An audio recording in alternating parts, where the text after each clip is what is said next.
Hey, River House, Pastor Jordan here, I'm Benji.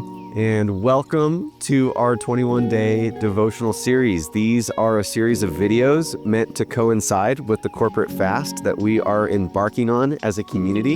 And what you're about to listen to are some short clips from some long-form conversations that Benji and I have had over the last few weeks. Our hope and prayer is that these conversations would magnify the name of Jesus and draw you closer to his presence these 21 days. Bless you. Okay, well, with that said, I'm curious what role silence might play in a person's prayer life once union feels like it's been achieved. What role does it play in your prayer life, or what role could it play in somebody's prayer life if silence has never been a part of how? Yeah, I think healthy prayer should flow between words and silence. So if it's always words, there's probably, you're going to get tired. Have you ever been with a person that's always words? Like there's not enough oxygen left in the room. You're like literally, we all have these people in our life. It's like, you talk so much, I can only meet with you once a quarter because you drain my tolerance level because you just talked for an hour and a half, right? So healthy conversation goes back and forth. And I think healthy prayer goes back and forth between words and silence.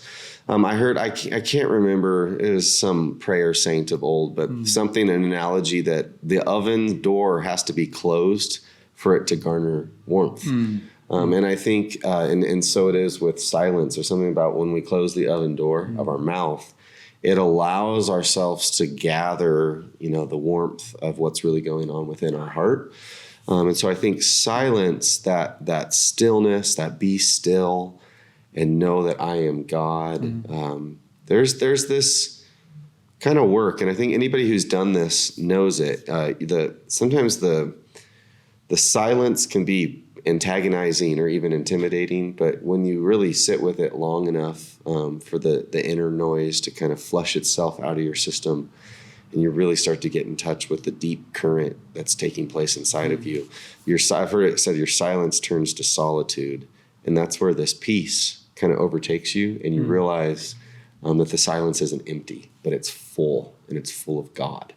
Almost like we're not aware of the oxygen so much of our day because we're just busy hustling and bustling and doing all this stuff, but we don't even think that the whole room we're in right now is pregnant with oxygen, and every few seconds we're breathing in this oxygen that's literally bringing life to our body.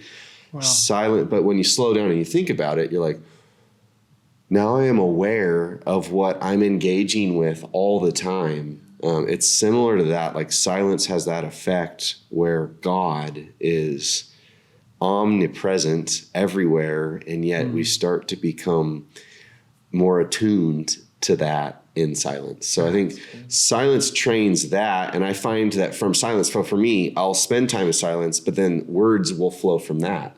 But then I'll find this place. And it's words. There's a difference in prayer. And I don't necessarily have theology for this, but when you're just talking and it's flowing from your cerebral brain, it's just even as a preacher, sometimes I'm just dude, I feel like I'm just making noise right now. I'm just talking.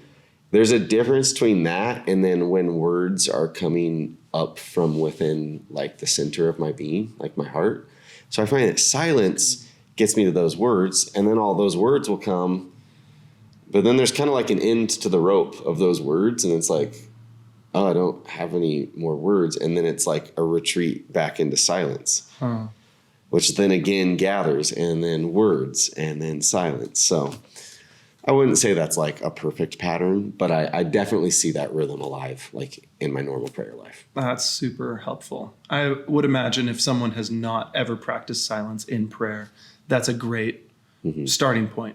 Let me begin by taking a self-audit, so to speak, giving myself enough room to breathe, to discern what's really inside of myself. So that now I can bring my true self to the Lord. One of the things that Quakers do, for anybody that's never done silence, the Quaker church practices silence corporately.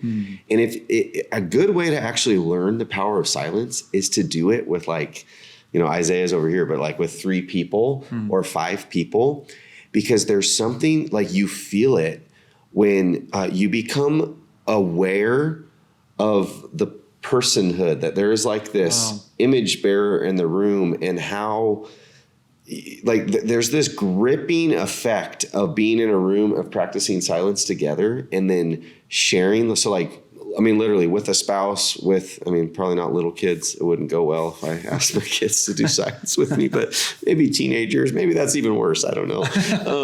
But to do silence with a small group, and there's a gripping power. And I actually find, for some reason, for me, doing silence with groups is easier to like practice it.